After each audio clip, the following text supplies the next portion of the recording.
오늘 나눌 우리 열왕기하 20장의 제목은 하나님은 우리의 실수도 다 알고 계십니다. 하나님은 우리의 실수도 다 알고 계십니다. 라는 제목으로 말씀을 드리겠습니다. 우리가 신앙생활을 하면서 가장 혼동되는 주제에 대해서 오늘 나누게 되는데 이게 좀 어렵습니다. 이걸 많이 오해도 하고 있고 또 많이 혼동되기 때문에 오늘은 그냥 이렇게 아주 깊이까지 들어가지 않고 잠깐 이 내용이 어떤 내용인지 전체적인 내용만 말씀을 드리고, 그리고 한번 제가 기회가 되면 주일날 이 주제에 대해서 한번 말씀을 드리도록 하겠습니다. 이게 조금 혼동되고 이렇게 여러 번 들어보셨을 수도 있고 또 생각해 보셨을 수도 있는데, 이거에 대해서 우리가 성경적으로 정확하게 대답을 하는 것이 쉽지는 않습니다. 그래서 이제 그게 어떤 내용이냐면요, 우리의 실수와 하나님의 뜻이 어떻게 연결되는가 하는 문제이기 때문에 그렇습니다.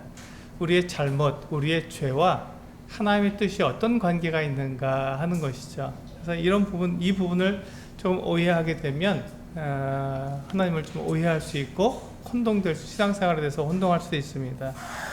그래서 이제 오늘은 개략적인 부분을 말씀을 드리고 주일날 시간을 만들어서 이 주제에 대해서 좀 깊이 있게 한번 다뤄보도록 하겠습니다.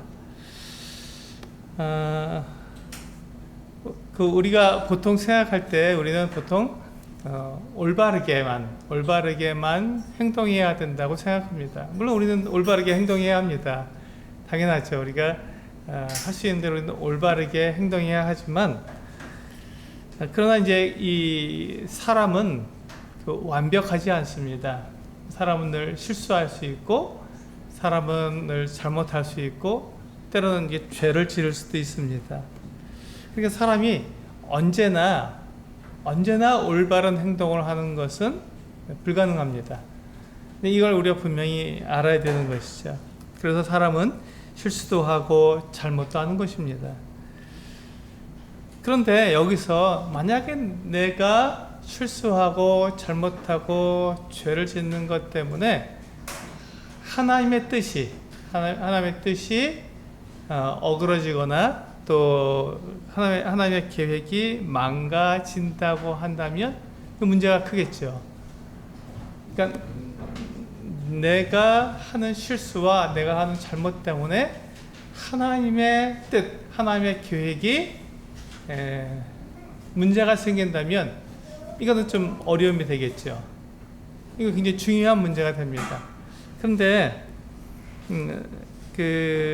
그런데 내가 실수하고 잘못하고 죄를 지어도 그것 때문에 하나님의 뜻이나 하나님의 계획이 망가지지 않는다는 것입니다.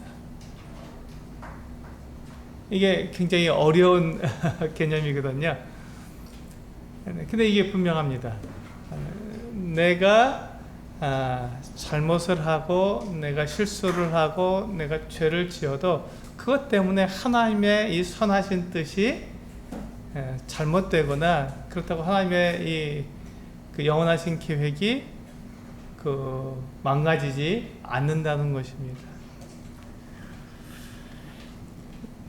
사실 나의 모든 행위와 나의 모든 선택은 이미 하나님께서 계획하신 섭리 가운데 들어 있습니다. 하나님께서 계획하신 섭리 가운데 다 들어있는 것이죠. 그래서 이 세상에 일어나는 모든 일은 하나님의 뜻과 상관없이 일어나지 않습니다. 모든 것이 하나님의 계획 안에 들어있는 것이죠.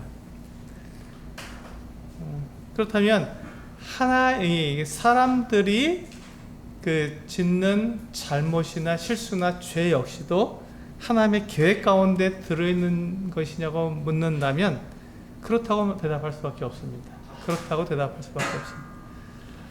왜냐하면 모든 것이 하나님의 허락하심이 없으면 일어나지 않기 때문에 그렇습니다.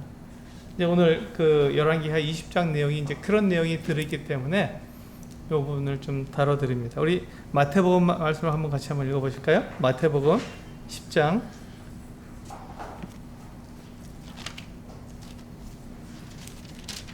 29절입니다. 마태복음 10장 29절.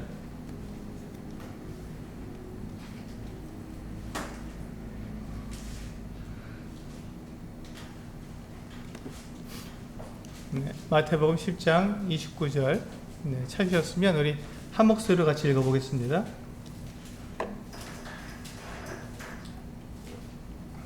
네, 마태복음 10장 29절 시작. 참새 두 마리가 한 아사리온에 팔리지 않느냐. 그러나 너희 아버지께서 허락하지 아니하시면 그 하나도 땅에 떨어지지 아니하리라. 여기서 보시면 참새 두 마리가 한 아사리온에 팔린다 그랬습니다. 한 아사리온은 뭐 지금 현재 우리나라 돈으로 따진다면 한 3,000원 정도? 참새 두 마리가 한 3,000원 정도에 팔리는데, 그 참새 한 마리도 땅에 떨어지는 것이 하나님의 허락하심이 없으면 결국 그렇게 되지 않는다는 것입니다. 우리가 행하는 모든 것들이 하나님께서 다 허락하셔야 되고 하나님의 계획 가운데 다 들어있다는 것이죠. 이제 그렇다면 내가 실수하거나 내가 잘못하는 것도 하나님께서 허락하시는 거라면 하나님께서 그 부분에 대해서 책임지셔야 되는 거 아닙니까? 라고 이렇게 이야기할 수 있다는 것이죠. 근데 그렇지가 않습니다. 이 부분에 대해서 우리가 많이 혼동되기 때문에 제가 그 부분을 오늘 말씀드리려고 합니다. 하나님은 이 세상의 모든 것들을 주관하시는 주관자이십니다. 하나님은 이 세상을 모든 만물들을 주관하시고 운행하시는 주관자이십니다. 그러니까 하나님께서는 모든 것에 대해서 허락하시는 주권을 가지고 계신 것이죠. 하나님께서 주인된 권리를 가지고 계시다는 것입니다. 하나님께서 아니야 그러면 그 일이 일어날 수가 없습니다. 하나님께서 허락하셔야 그 모든 일들이 일어나는 것이죠. 네, 여기까지 제가 서론으로 말씀드리고 굉장히 어려운데 제가 조심스럽게 말씀을 드립니다. 우리 본문으로 가보겠습니다. 열왕기하 20장으로 가서 한번 보도록 하겠습니다. 네, 20장 1절을 보시면, 그때 히스기야가 병들어 죽게 되매 아모스의 아들 선지자 이사야가 그에게 나와서 그에게 이르되 여호와의 말씀이 너는 집을 정리하라. 내가 죽고 살지 못하리라 하셨나이다. 이제 이 히스기야가 병에 걸려서 죽게 되었습니다. 히스기야가 그 25살에 왕이 되었고 그가 29년 동안 나라를 다스렸습니다. 근데 그가 지금 25살에 왕이 되어서 29년을 다스렸으니까 30세만 해도 뭐 60세 정도에 아니죠. 55세에 그가 죽게 되는 것이죠. 55세 정도, 54세에 죽게 되는데, 그런데 이 죽을 병이 걸린 다음에 주님께서 히스기야의 병을 낫게 하시고는 15년을 더 살게 하신 거예요. 그러니까 29년 중에 15년을 빼면 14년, 지금 이 히스기야가 25살의 왕이 되어서 14년을 다스리고 지금 이 중병에 걸린 겁니다. 죽을 병에 걸린 거니까 39살, 네, 40살이 채 되지 않은 이 39살에 중병에 걸린 겁니다. 그래서 죽고 일어나지 못하리라고 선지자 이사야가 이 히스기야에게 말을 해주었습니다. 중년의 나이에, 젊은 나이에 히스기야가 죽게 되었습니다. 히스기야가 지금 이와 같은 일을 당하게 되었을 때 그가 슬펐어요. 왜 슬펐냐면 지금 하나님의 이 나라, 이 유다 나라에 대를 이을 왕자가 없었거든요. 지금 이 므낫세 왕자가 이제 다음 대를 이어야 되는데 지금 나이가 굉장히 어립니다. 지금 이 므낫세가 그 아버지 히스기야와 함께 같이 섭정을 하게 되는데, 그때 섭정하게 되는 나이가 12살이에요. 그리고는 이제 몇 년 동안 섭정한 다음에 이 히스기야는 죽고 이 므낫세가 왕이 돼서 다스리게 되는데, 근데 지금 이 14년 동안 다스리고 죽게 되면 섭정을 할 수 있는 나이가 되지 않고 그런 기회가 없고, 이 아들 므낫세가 잘 이렇게 그 성장할 수 있는 그런 기회가 없기 때문에 그게 안타까운 것이죠. 그래서 이 히스기야가 하나님께 기도했습니다. 벽을 보고 돌아 누워서 벽을 보고 하나님께 울면서 기도했습니다. 하나님, 제가 참 하나님께 순종하고 그래도 하나님 위해서 제가 최선을 다하지 않았습니까? 저를 좀 살려주십시오. 그래서 제 다음 때가 정상적으로 왕위에 오를 수 있도록 그렇게 해달라고 하나님께 기도한 것입니다. 참 하나님께서 참 놀랍게도요, 이 히스기야의 기도를 들으셨어요. 그래서 이사야가 이제 왕에게 말하고 이제 막 왕궁을 다 빠져나가기도 전에 하나님께서 이 이사야에게 다시 말씀하셨습니다. 이사야야, 네가 돌아가서 이 히스기야에게 다시 말해 주어라. 하나님께서 히스기야의 병을 낫게 하시고 그의 연수를 15년을 더하시겠다고 히스기야에 가서 말을 해라. 이렇게 이사야에게 말했어요. 이사야가 다시 들어가서 히스기야에게 말해줍니다. 왕이시여, 하나님께서 방금 나에게 다시 말씀하셨는데 왕의 이 병이 나을 것이고 3일 후면 성전에 들어가서 하나님께 제사 드릴 수 있습니다. 이렇게 얘기해 줬습니다. 그리고 왕의 수한이 15년이 더 늘게 될 것입니다. 앞으로 15년을 더 살게 될 것입니다. 라고 이야기해 주었습니다. 그러니까 이 히스기야가 이사야 선지자에게 구했습니다. 그렇게 될 것을 내가 어떻게 알겠습니까? 그 징조를 좀 보여주십시오. 라고 구했습니다. 왜냐하면 지금 병이 낫는 거는 사흘 후에 그가 이제 그 성전에 들어가게 되니까 바로 알 수 있지만 15년을 더 산다는 것은 그가 이게 생각하기 어려운 일이었습니다. 더군다나 또 이제 지금 이 아수르가 지금 쳐들어와서 이제 우리 18장과 19장에서 본 내용인데요. 지금 그 내용 이 중간에 있는 이 사건입니다. 이 사건은 아수르가 막 쳐들어왔을 때 그때 일어난 일이에요. 요 지금 병든 사건은 지금 아수르가 쳐들어왔는데 아수르도 물리쳐 주시고 15년을 더 살고 나라도 부강하게 해주신다 그러니 그걸 내가 어떻게 믿을 수 있습니까? 라고 이사야에게 물었습니다. 그래서 하나님께서 해시계에서 그 그림자가 앞으로 10도를 나갈 것인지 아니면 뒤로 10도가 물러갈 것인지 왕이 선택하십시오. 왕이 선택하는 그대로 하나님께서 그 징조를 보여주실 것입니다. 라고 이야기했습니다. 여러분, 이 해시계에서 앞으로 나가는 것은 뭐 자연스럽잖아요. 시간이 지나면서 앞으로 그림자가 앞으로 쭉 지나가는 거니까. 근데 이렇게 좀 빨리 지나가는 것은 그렇게 어렵지 않은데 이게 이미 지나간 시간이 뒤로 10도가 물러간다는 것은 불가능하죠. 시계가 이렇게 정상적으로 가다가 10분을 뒤로 분침이 10분이 뒤로 물러간다는 것 불가능하죠. 불가능합니다. 근데 지금 하나님께서 그렇게 말씀하신 거예요. 이 해시계에 해 그림자가 이미 지나온 해 그림자가 10도나 뒤로 물러가게 해주시겠다라고 말씀하신 것입니다. 그러면 너무 분명하지 않습니까? 그러니까 히스기야가 뒤로 물러가게 해주십시오. 10도가 뒤로 물러가게 해주십시오. 그런데 바로 히스기야의 해시계의 그 그림자가 10도가 뒤로 물러가 버렸습니다. 하나님께서 분명하게 히스기야의 병을 낫게 해주시며 그가 15년을 더 살고 그리고 아수르 제국도 물러가서 그가 평안하게 살겠다고 이렇게 약속해 주신 것입니다. 하나님께서 우리의 기도를 들으시는 분이시고 우리와 함께 하시는 분이시고 우리에게 평안을 주시는 분이십니다.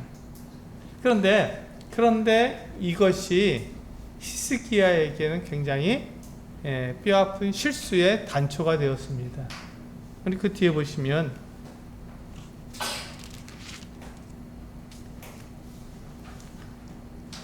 이렇게 된 다음에 지금 이 히스기야가 건강하게 되었고 그 병에서 나와서 건강하게 되었고 그리고 아수르 제국이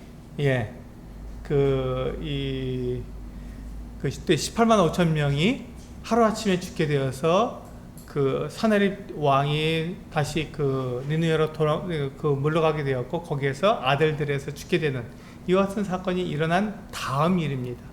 시간이 좀 흘렀죠. 시간이 좀 흐른 다음에 이 그 바벨론의 왕이 이 그 히스기야 왕에게 그 사신을 보냅니다. 우리 그것이 12절에 나와 있습니다.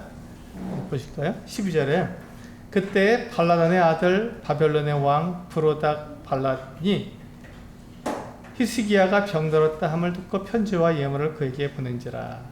이건 이제 히스기야가 병에 걸렸다가 완전히 다 낫고 아수르 제국도 다 이제 완전히 다 물러간 그 후의 일이었습니다.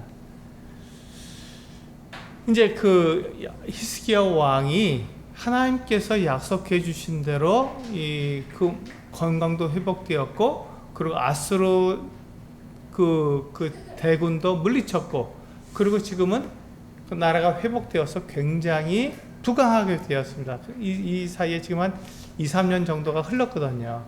2, 3년 정도 흐르는 동안에 하나님께서 히스기야에게 복을 주셔서 엄청나게 그가 부를 누리고 부를 축적할 수 있도록 그렇게 해주셨습니다.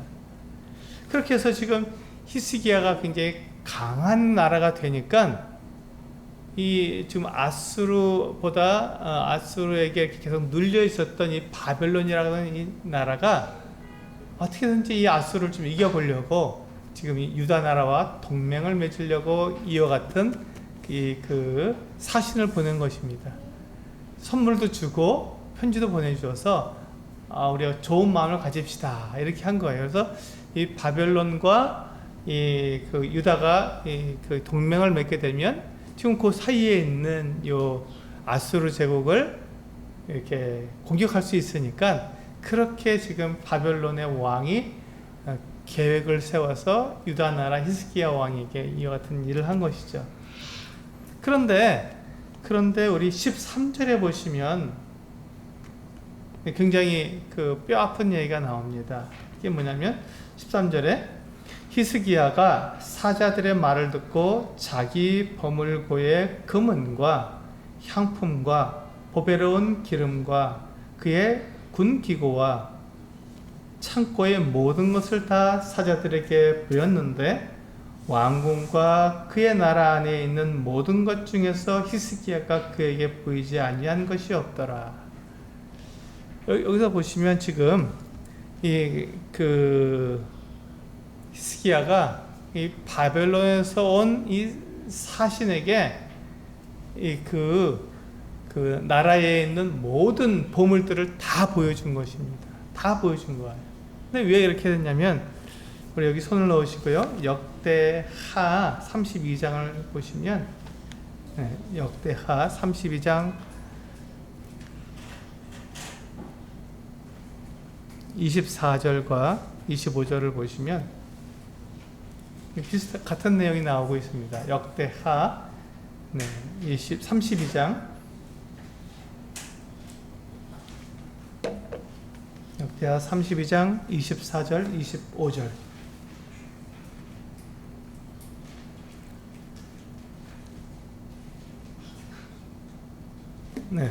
제가 읽어드리겠습니다.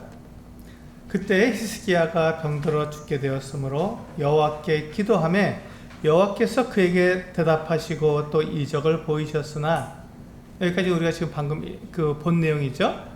25절 히스기야가 마음이 교만하여 이게 이제 히스기야의 문제였습니다. 히스기야가 마음이 교만하여 그 받은 은혜를 보답하지 아니하므로 진노가 그와 유다와 예루살렘에 내리게 되었더니 이렇게 되어 있습니다. 지금 히스기야가 지금 무엇 때문에 지금 이와 같은 일을 하게 되었다고요? 그가 교만하여서 우리 다시 본문으로 돌아가겠습니다. 열왕기하 20장으로 돌아가 보시면요. 그가 교만하여서 지금 자기를 자랑한 것입니다. 자기를 자랑한 거예요. 지금 이 히스기야가 이와 같이 건강하게 되고 또 그 아수르 제국을 물리치고 또 그의 나라가 부강하고 평안하게 된 것이 지금 히스기야의 능력 때문이었습니까? 그가 나라를 잘 다스렸기 때문에 이와 같이 된 것입니까? 그렇지 않습니다. 하나님께서 분명히 말씀하시기를 하나님께서 히스기야에게 이렇게 약속을 해주시고 그 약속을 지켜주신 결과죠. 지금 이것은 히스기야의 능력, 히스기야의 힘으로 된 것이 아니라 하나님께서 히스기야에게 주신 은혜였습니다. 그런데 이 히스기야가 하나님의 이 은혜와 하나님의 그 능력을 자랑하지 않고 자기를 자랑한 거예요. 교만해졌기 때문에. 내가 이렇게 했고 우리나라가 이렇게 되었고 유다는 이렇게 강대국이 되었고 결국은 다 자기가 잘한 거죠. 하나님은 없고 히스기야만 남게 된 거예요.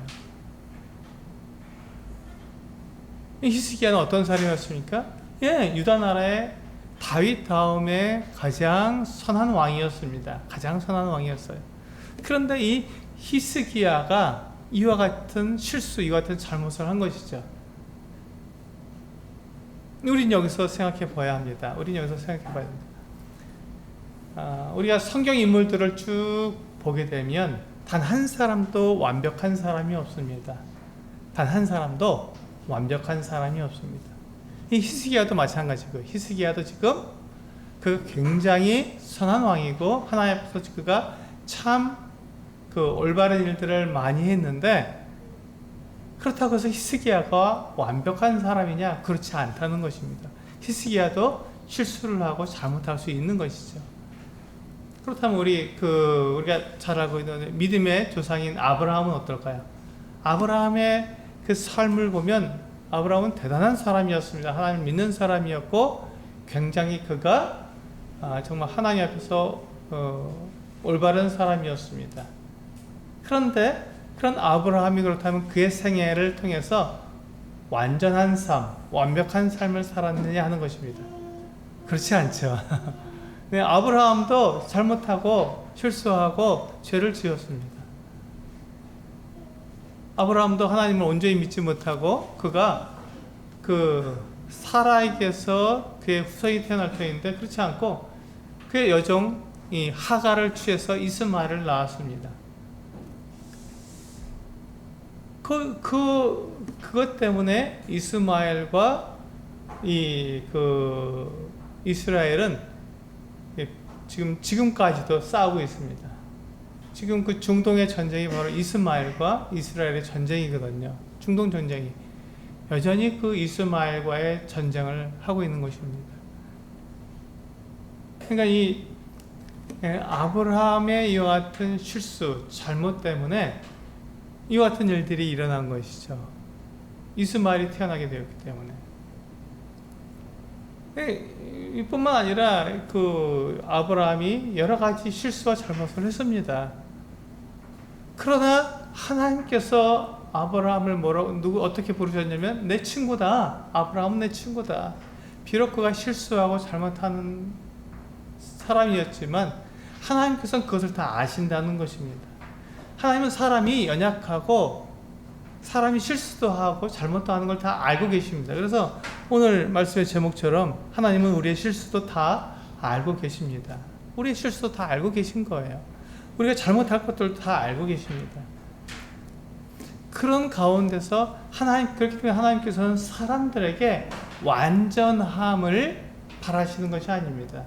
그가 하나님께 순종하는 것을 바라시는 것이지 그 완전함을 바라시는 것이 아니에요. 순종하다 보면 불순종할 수도 있고 그러나 그의 생애 전체를, 그의 삶의 전체를 보았을 때 그가 어떻게 하나님을 섬겼느냐 하는 것을 보시는 것이죠. 그렇다고 우리가 그러면 실수하는 게 괜찮냐, 잘못하는 게 괜찮냐, 죄를 짓는 게 괜찮냐, 그건 아니라는 것입니다. 하나님께서 그거를 말씀하시지 않으셨어요. 그러나 하나님께서는 사람들이 다 온전하게 완전하게 살아가기를 원하시지만, 그럼에도 불구하고 사람이 연약해서 사람의 그 연약함 때문에 실수도 하고 잘못도 하는 것을 알고 계신다는 것입니다. 그렇기 때문에 하나님께서는 사람의 이 같은 실수와 잘못과 죄를 범하는 것들이 하나님의 그 완전하시고 하나님의 영원하신 그 하나님의 선하신 뜻을 망가뜨릴 수 없는 것입니다. 하나님은 그것을 다 알고 계시기 때문에 거기에 대해서 하나님은 다 계획을 갖고 계시고 그에 대해서 어떻게 하실 것인지 이미 다 가지고 계신 겁니다. 뜻을 가지고 계신 거예요. 그리고 사람들에게 그 기회를 주시는 것이죠.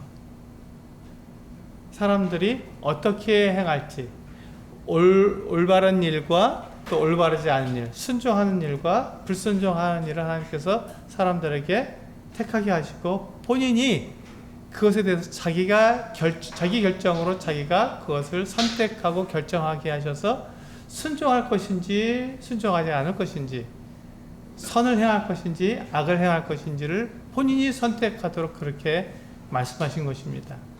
그럼 하나님께서는 그것을 다 알고 계신 것이죠. 그걸 다 알고 계셔서 그 사람이 악을 행하거나 그가 실수를 한다 할지라도 그것을 다 하나님께서는 어떻게 대처하실지를 알고 계신 거예요. 그러면 그 사람은 실수를 하거나 잘못을 하거나 죄를 지은 사람은 어떻게 될까요? 네, 자기가 선택한 것에 대해서 징계를 받게 되는 것이죠. 하나님께서는 우리로 그럼 죄를 짓도록 말씀하시지 않으셨기 때문에 사람의 자기가 스스로 선택하고 자기의 그 결정으로 그 같은 일들을 하는 겁니다. 그러나 하나님께서는 그 사람이 무엇을 선택하든지 전혀 문제없이 그것에 대해서 이미 알고 계시고 그것을 통해서 하나님께서는 오히려 하나님의 선한 뜻, 하나님의 완전하신 계획을 이루어 가실 모든 방법들을 다 가지고 계시다는 것이죠. 우리 다시 한번 말씀을 드리면요, 예를 들어서 우리 창세기에 보면은 아담과 하와가 선악을 알게 하는 나무의 열매를 따먹고 하나님께 범죄를 했습니다.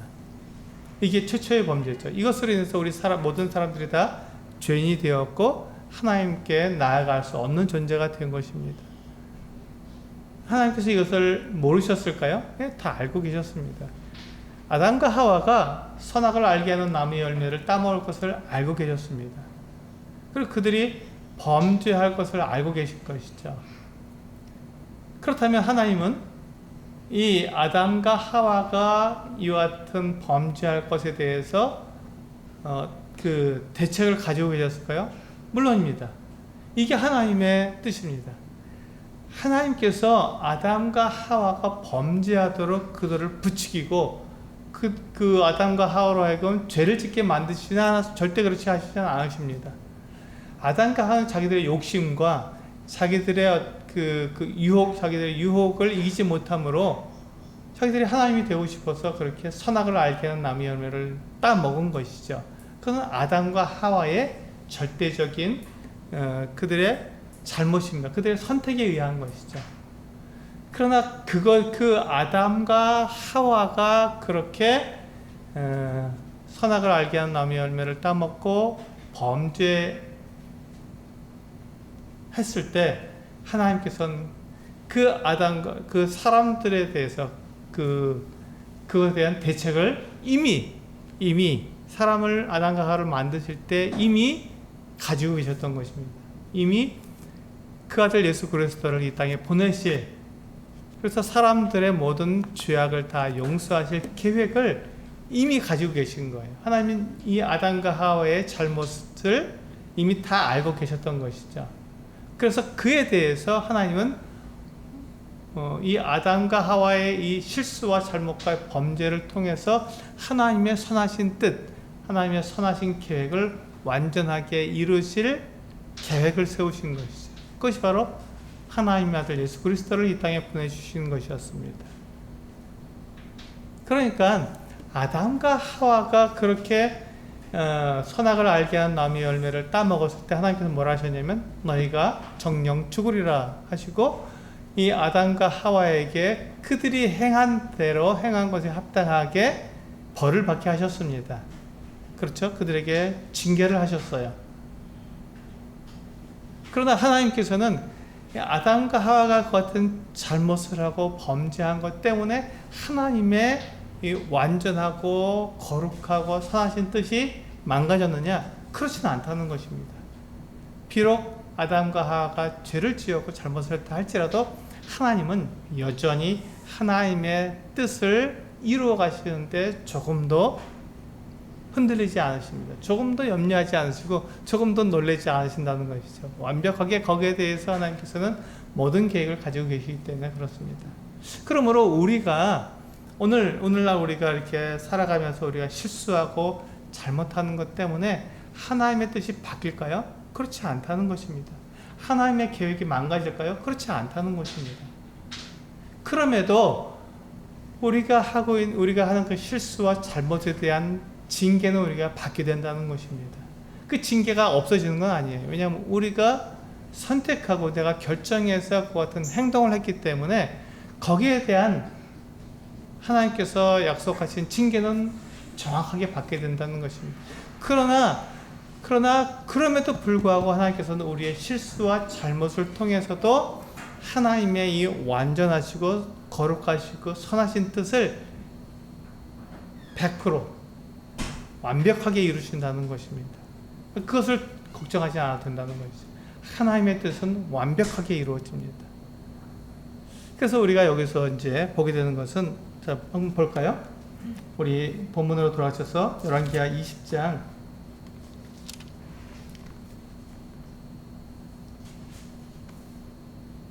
네, 16절부터 보시면요. 그렇게 히스기야가 바벨론 그 사신들에게 그 나라에 있는 모든 보물들을 다 보여준 결과가 어떻게 되냐면요. 16절 부터 18절까지 보시면 이사야가 히스기야에게 이르되 여호와의 말씀을 들으소서. 여호와의 말씀이 날이 이르리니 왕궁의 모든 것과 왕의 조상들이 오늘까지 쌓아두었던 것이 바벨론으로 옮긴 바 되고 하나도 남지 아니할 것이요 또 왕의 몸에서 날 아들 중에서 사로잡혀 바벨론 왕궁의 환관이 되리라 하셨나이다 하니. 보세요. 지금 이 히스기야가 바벨론의 사신들에게 유다 나라의 이 모든 보물을 보여준 결과가 무엇입니까? 바벨론이 이 유다 나라를 점령해서 지금 그 히스기야가 교만해서 자기를 자랑하기 위해서 보여준 이 보물들을 다 가지고 간다는 것입니다. 그 보물이 뭐가 있는지 다 아니까 그것을 완전하게 다 가지고 가버린다는 것입니다.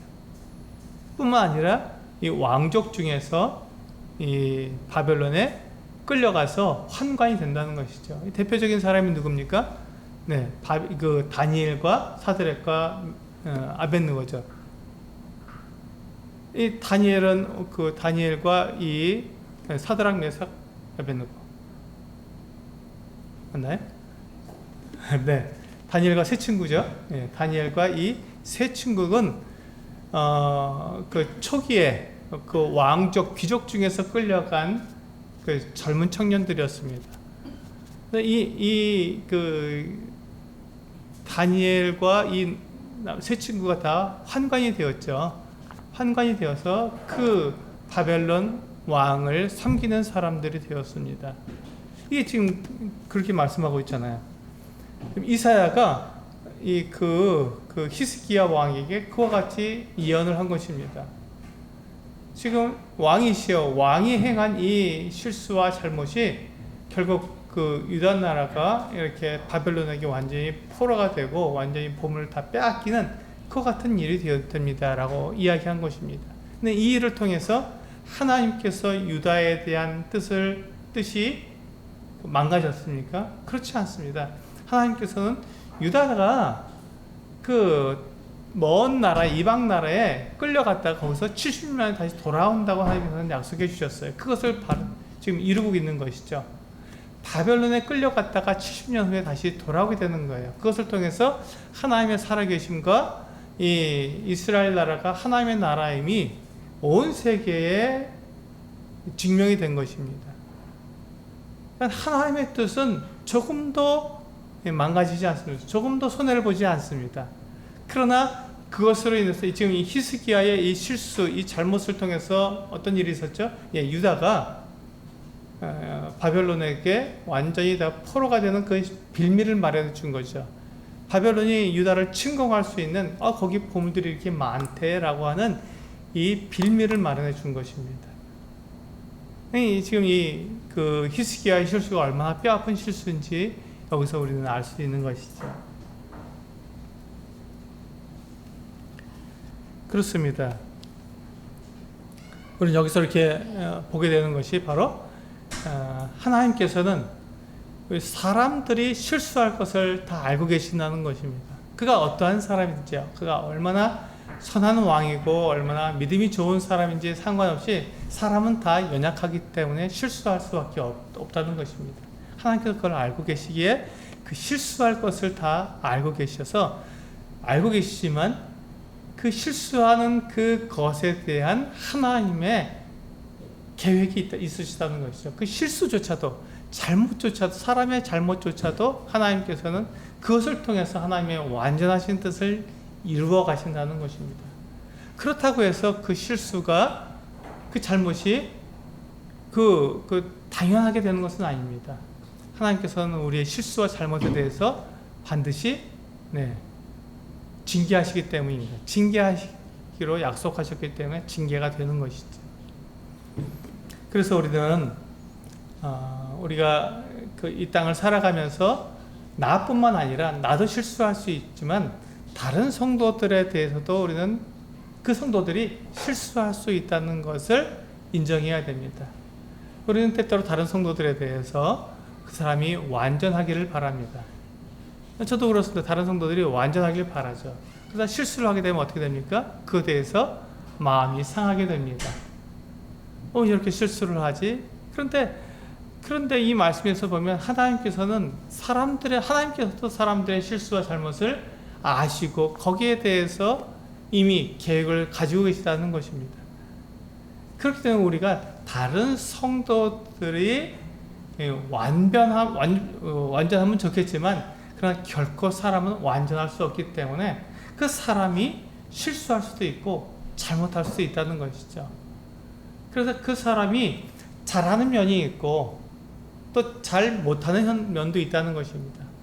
사람은 누구든지 잘하는 면이 있습니다.